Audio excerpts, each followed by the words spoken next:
Class 6th history की book का chapter 6 new questions and ideas, इसको हम पूरा कंप्लीट देखेंगे अच्छे से। तो अनकाज स्कूल ट्रिप, अनका जो है वो महाराष्ट्र मतलब पुणे जो कि महाराष्ट्र में है, वहाँ से वाराणसी घूमने के लिए जा रहे हैं। वाराणसी कहाँ है? उत्तर प्रदेश में। और ये जो बच्चे हैं ये स्कूल के ट्रिप पर जा रहे हैं।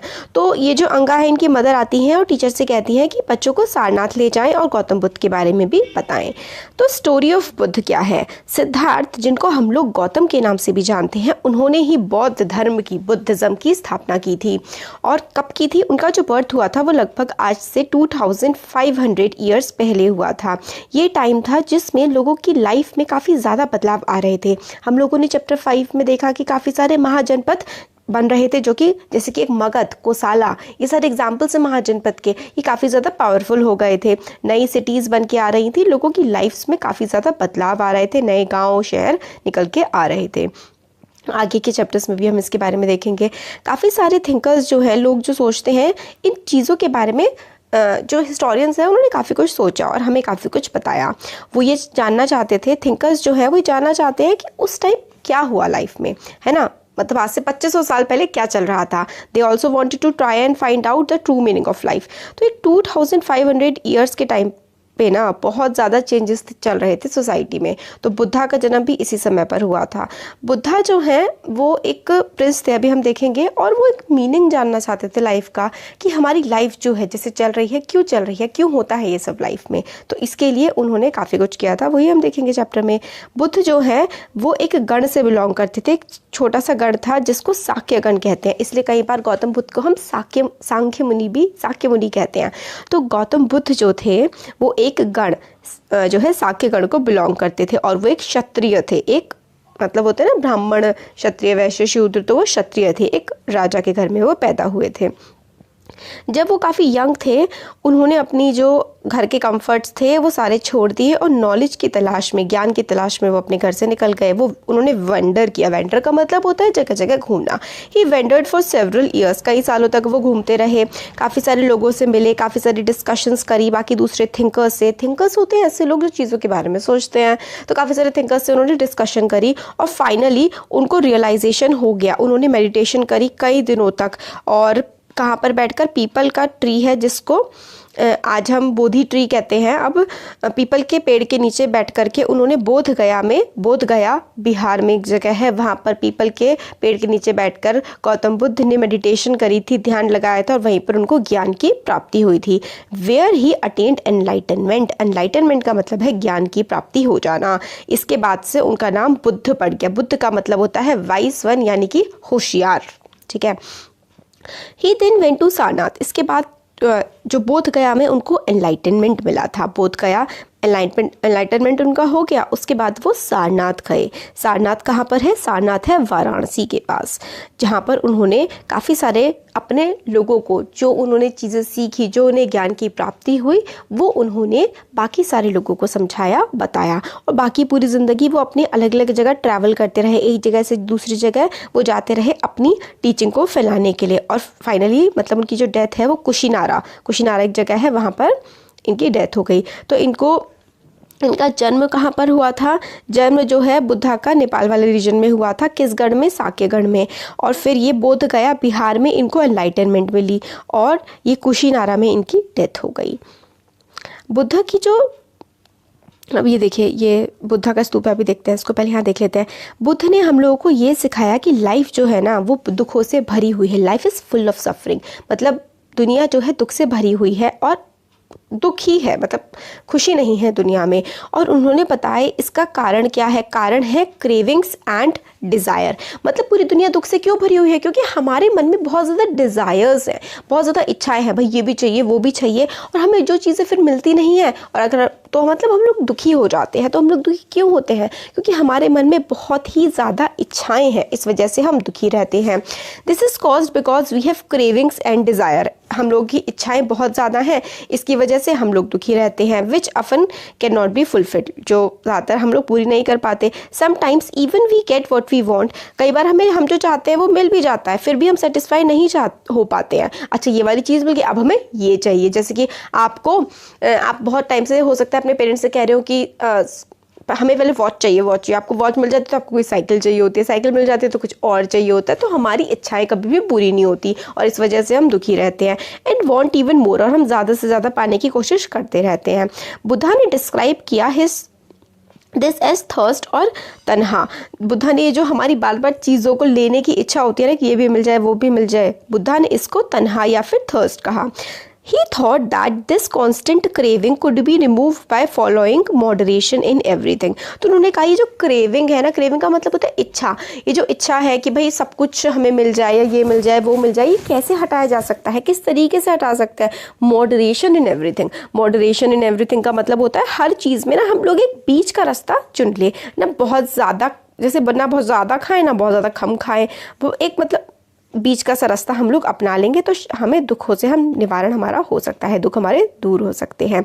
He also taught people to be kind. Buddha ने कहा कि लोग विनम्र रहें, लोग दूसरे जैसे इंसान हर कोई चाहता है कि हम मतलब हम क्या चाहते हैं कि दूसरा हमारे साथ अच्छा व्यवहार करे, मगर हम ये नहीं सोचते कि हमें भी दूसरों के साथ अच्छा व्यवहार करना चाहिए। तो बुद्धा ने सिखाया कि अच्छा व्यवहार करो सबके साथ, रिस्पेक्ट करो दूसरों की, एनिमल्स की भी रिस्पेक्ट करो, अपने से बड़ों की रिस्पेक्ट करो। He believe that the results of our actions called karma whether good और bad affect us in this life and next life. और वो आगे मतलब पुनर्जन्म आगे की ज़िंदगी के बारे में भी कहते हैं कि हमारे जो कर्म है, चाहे वो अच्छे कर्म हो चाहे वो बुरे कर्म हो, हमें इफ़ेक्ट करते हैं, हमारी लाइफ पर असर डालते हैं। कहते हैं ना अच्छा करोगे तो अच्छा होगा, वो हमारे कर्म ही तो होते हैं, बुरा करोगे तो बुरा होगा। Buddha taught in language of ordinary people Prakrit. तो एक प्राकृत लैंग्वेज होती है, ठीक है, ऑर्डिनरी पीपल की लैंग्वेज होती है, साधारण लोगों की भाषा है प्राकृत। उस समय पर प्राकृत बोली जाती थी, तो इसी भाषा में बुद्धा ने अपने उपदेश दिए ताकि हर कोई समझ सके। पहले क्या हो रहा था ना, बुद्धा से पहले हिंदू धर्म था तो ब्राह्मण संस्कृत में सब कुछ बोलते थे। अब संस्कृत तो सिर्फ ब्राह्मणों को आती थी, किसी और को आती नहीं थी, चाहे कुछ भी अंटे चंटे बोल जाए, हमें क्या पता चल रहा है। तो बुद्धा ने ना अपना जो धर्म का प्रसारण किया या फिर अपने धर्म के बारे में बताया। उस समय क्या धर्म तोड़ना था, उस समय तो सिर्फ ये लोगों को ये बता रहे थे कि किस तरीके से हमें ज़िंदगी जीनी चाहिए, कैसे हम दुखों को दूर कर सकते हैं। तो ये इन्होंने अपनी सारे के सारे भाषण, अपनी सारी की सारी बातें प्राकृत में दी। प्राकृत उस समय की कॉमन लैंग्वेज थी। ही ऑल्सो एनकरेज्ड पीपल, लोगों को एनकरेज किया सोचने के लिए, to think for themselves rather than to simply accept what he said. और बुद्धा ने कहा कि भाई तुम मेरी भी बात मत मानो, कम से कम सोचो तो कि मैं क्या कह रहा हूँ, क्यों कह रहा हूँ, पहले उसको खुद से तुम सोचो तभी उस चीज़ को मानो। अब देखिए द स्तूप एट सारनाथ। सारनाथ का स्तूप, ये जो बिल्डिंग है दिखाता है, नोन फॉर ए स्तूप, स्तूप ये ऊपर वाला होता है। Build to mark the place where the Buddha first taught his message. तो स्तूप क्या डिसाइन करता है, मतलब क्या दिखाता है स्तूप की सबसे पहले बुद्ध ने कहाँ पर अपना मैसेज दिया था। स्तूपास के बारे में हम चैप्टर 11 में भी देखेंगे। ये देखिए ये स्तूप है, ये दिखाता है कि बुद्धा ने क्या बताया था अपने, जो उन्होंने कहते हैं ना कि उपदेश दिया था या अच्छे वचन जो कहे थे, क्या कहे थे, स्तूप दिखाता है। Story of Kisha Gautami. तो ये देखिए किशा गौतमी की कहानी है, ये फेमस स्टोरी है कि एक बार क्या हुआ था, एक औरत थी जिसका नाम किशा गौतमी था, उसके बेटे की डेथ हो गई थी। तो वो जगह जगह भटक रही थी, लोगों के पास जा रही थी कि किसी मतलब मेरे बेटे को जो है ज़िंदा कर दो, वापस ले आओ। तो एक पर्सन उस औरत को, किशा गौतमी को बुद्धा के पास ले गया। तो बुद्धा ने कहा ठीक है, मैं तुम्हारे बेटे को ज़िंदा कर दूंगा, मगर तुम्हें मुझे एक मुट्ठी वो तो ना सरसों के दाने लाने होंगे। तो औरत खुश हो गई कि भाई चलो मैं सरसों के दाने कहीं से भी ले आऊँगी, मेरा बेटा जिंदा हो जाएगा। मगर गौतम बुद्ध जो थे, बुद्धा ने उनसे कहा किशा गौतमी से कि मुझे ऐसे घर से मस्टर्ड के दाने जो है लेकर के आओ जिस घर में किसी की भी डेथ ना हुई हो, मतलब जिस घर में कभी कोई मरा ना हो, ऐसे घर से मेरे को ये मस्टर्ड के दाने ला के दो। तो इससे देखिए बुद्धा क्या कहना चाहते थे, बुद्धा ये कहना चाहते थे कि जो ज़िंदगी है और ये जो मरण है, ये जीना मरना तो लगा ही रहता है, ऐसा कोई घर नहीं है दुनिया में जहाँ पर किसी की डेथ ना हुई हो, है ना। तो यही स्टोरी के थ्रू गौतम बुद्ध जो है बता रहे होते हैं, मतलब उस बच्चे की माँ को समझा रहे होते हैं। अब आता है उपनिषद। उपनिषद क्या है? Around that time Buddha was preaching and perhaps a little earlier only thinkers also try to find answers to difficult questions. तो देखिए इसमें क्या बताया गया है, जिस टाइम गौतम बुद्ध अपने उपदेश दे रहे थे, बाकी कुछ और लोग भी थे जो काफ़ी सारे चीज़ों के, काफ़ी टफ क्वेश्चंस के आंसर ढूंढ रहे थे। कुछ उनमें से जानना चाहते थे कि ज़िंदगी जो है, हम जब मर जाते हैं उसके बाद क्या होता है, काफ़ी सारे चाहते थे कि हम लोग जानना चाहते थे कि जब सेक्रीफाइस परफॉर्म कर रहे हैं, बलि वगैरह दे रहे हैं, ये हम क्यों करते हैं। और काफ़ी सारे थिंकर्स ये भी जानना चाह रहे थे कि क्या हमारा जो यूनिवर्स है इसमें कुछ परमानेंट है, क्या कोई ऐसी चीज़ है जो कभी नहीं मरती हो। तो उन्होंने कहा कि वो चीज़ जो कि कभी नहीं मरती वो आत्मा है, या फिर वो सोल है, या फिर उसको ब्रह्म कहा, या फिर यूनिवर्सल सोल कहा। तो कहा ये आत्मा या फिर ब्रह्म, आत्मा का मतलब ये भूत वाली आत्मा नहीं कह रहे हैं यहाँ पर जो आत्मा है ना वो एक सोल, एक पर्सन के अंदर एक जो जीवात्मा होती है। देखिए इंसान मर जाता है उसके बाद भी बॉडी तो वहीं के वहीं पड़ी रहती है, मतलब कुछ तो है ना ऐसा जो इंसान के अंदर होता है, जब उसके अंदर जान होती है और जब वो मरता है तो उसमें से निकल जाता है, तो उसी चीज़ को आत्मा कहा गया। और एक ब्रह्म कहा गया, ब्राह्मण या फिर ब्रह्म कहा गया, जो मतलब पूरे जगत की आत्मा है, ईश्वर कहा गया। ठीक है, both Atma and Brahma were one. They believe that ultimately, एक तो हर किसी में आत्मा है और एक ब्रह्म है, बट अल्टीमेटली फाइनली एक समय पर आकर के आत्मा और ब्रह्म एक ही हो जाते हैं। फिलॉसफी है, टफ चीज़ है ये तो भाई। Many of their ideas were recorded in the Upanishad. तो काफ़ी सारे लोगों ने जो काफ़ी कुछ सोचा कि ब्रह्म कुछ होता है, कुछ आत्मा होती है, ये सारी की सारी चीज़ें उन्होंने उपनिषदों में लिख दी। There were part of later Vedic text. तो हमने वैदिक टेक्स्ट के बारे में पढ़ा था, ऋग्वेद है ना, सामवेद, यजुर्वेद, अथर्ववेद, तो वेदों के बारे में पढ़ा था। फिर लेटर वैदिक टेक्स्ट क्या थे, उपनिषद, जिनमें वेदों के बाद भी काफ़ी सारी चीज़ें लिखी गई थी। और लाइफ मतलब ज़िंदगी क्या है, क्यों है, ये सब चीज़ें समझने की उसमें कोशिश करी गई थी। तो 6 स्कूल्स ऑफ इंडियन फिलोसफी, ये देखिए इंडियन फिलोसफी के 6 स्कूल्स या फिर आप 6 पार्ट्स कह सकते हैं। काफ़ी सारी मतलब ओवर सेंचुरीज इंडिया के जो काफ़ी इंटेलेक्चुअल एक्सप्लोरेशन हुई है, मतलब लोगों ने काफ़ी कुछ सोचा है, काफ़ी कुछ सोच करके चीज़ें निकाली हैं, और 6 सिस्टम्स फिलोसफी के बनाए हैं। वैशेषिक, न्याय, सांख्य, योग, पूर्व मीमांसा, वेदांत, या फिर उत्तर मीमांसा। वेदांत को ही उत्तर मीमांसा कहते हैं। तो ये देखिए आपसे वैसे एग्जाम में पूछा जाएगा, मुश्किल ही है मतलब 6 क्लास के लिए, तो बाकी अगर कॉम्पिटिटिव एग्जाम यूपीएससी वगैरह उसमें तो पूछा ही जाता है कि 6 इंडियन स्कूल्स ऑफ फिलोसफी क्या क्या हैं। तो ये सारे के सारे नाम आप याद कर सकते हैं, न्याय, वैशेषिक, सांख्य, योग, मीमांसा और वेदांत।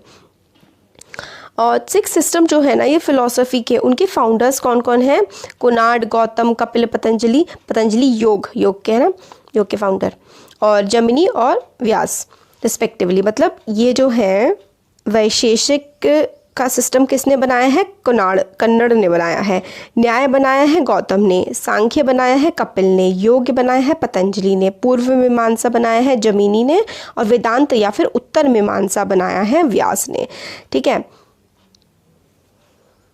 ये जो फिलोसफीज़ हैं आज भी हमारे देश में इनके ऊपर ही काफ़ी ज़्यादा चर्चाएं चलती रहती हैं। जर्मन बॉर्न ब्रिटिश आइडियोलॉजिस्ट जो थे Frederick Max Muller has observe that 6 systems of philosophy were developed over many generations with contributions made by individual thinkers. तो उन्होंने कहा ये जो 6 सिस्टम थे ना फिलोसफी के, कई सदियों तक बने हैं। जैसे कि ऐसे करके सपोज करिए आज आपने कुछ कहा, फिर आपके बेटे ने कुछ कह दिया, फिर उसके किसी फ्रेंड ने कह दिया, फिर आपके उसके किसी बच्चे ने कह दिया, तो इस तरीके से मतलब चेन चलती रही कि अच्छा मीमांसा में ऐसा है, फिर लोगों ने उसके बारे में सोचा, उस पर और लिखा, इस तरीके से चीज़ें आगे बढ़ती रही होंगी। और आज हम लोग देखते हैं एक harmony, understanding of truth although they seem distant from each other. मतलब ये 6 की 6 फिलोसफी में एक समानता हमें दिखती है, बजाय कि ये काफ़ी ज़्यादा एक दूसरे से भिन्न भी हैं।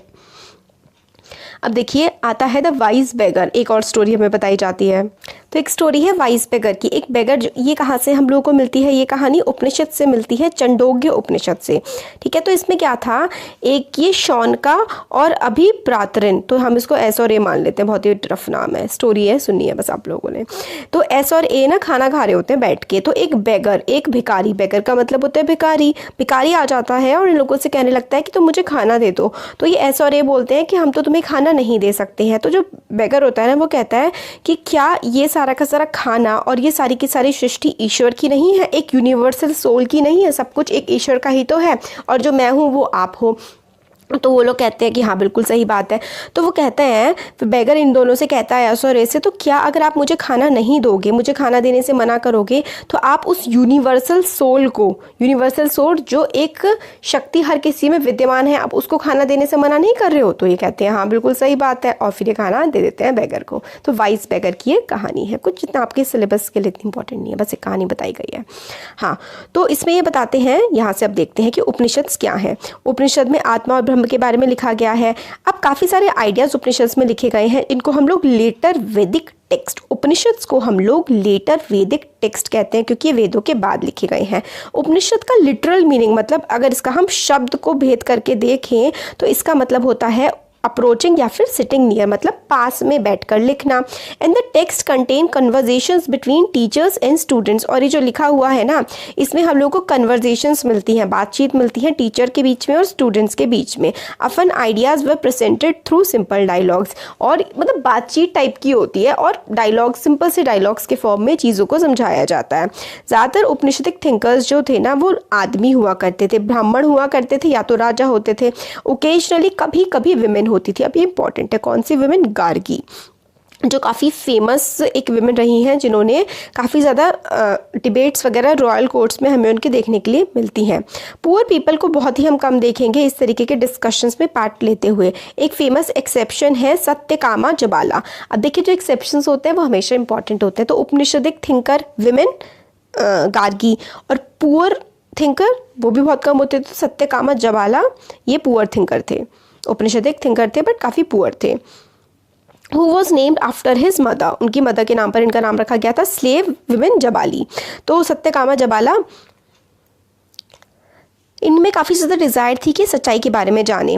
Was accepted as a student by a Brahmin teacher name Gautam. तो गौतम एक ब्राह्मण टीचर थे, मतलब महात्मा बुद्ध का नाम भी गौतम था, वो नहीं, एक अलग टीचर थे। इन्होंने सत्यकामा जबाला को अपना एक स्टूडेंट रख लिया था और काफ़ी ज़्यादा इम्पॉर्टेंट थिंकर ये भी बने थे।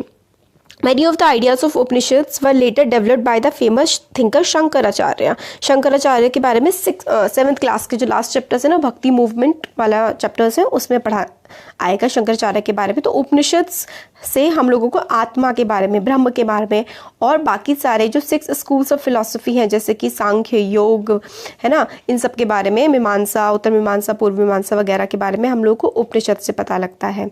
तो ये हमारा था इसमें। अब आगे देखते हैं, आगे आता है पनिनी द ग्रामेरियन। तो जितनी भी संस्कृत ग्रामर लिखी है ना वो किसने लिखी है? पनिनी ने लिखी है। उस टाइम के काफ़ी ज़्यादा इंपॉर्टेंट स्कॉलर्स थे, वो थे one of the most famous was Panini. Panini बहुत फेमस थे और इन्होंने संस्कृत की ग्रामर को प्रिपेयर किया था। इन्होंने जो वॉवल्स और कॉन्सोनेंट्स होते हैं ना, जैसे कि इंग्लिश में होते हैं वॉवल्स होते हैं, कॉन्सोनेंट्स होते हैं, वॉवल्स AEIOU, इसी तरीके से संस्कृत में भी होते हैं। इन्होंने स्पेशल ऑर्डर में जो है संस्कृत के वॉवल्स एंड कॉन्सोनेंट को अरेंज कर दिया था। और जैसे कि मैथ्स के फॉर्मूलाज होते हैं ना, इसकी फॉर्म में इन्होंने ग्रामर के फॉर्मूलाज को बना करके हमें दिया था।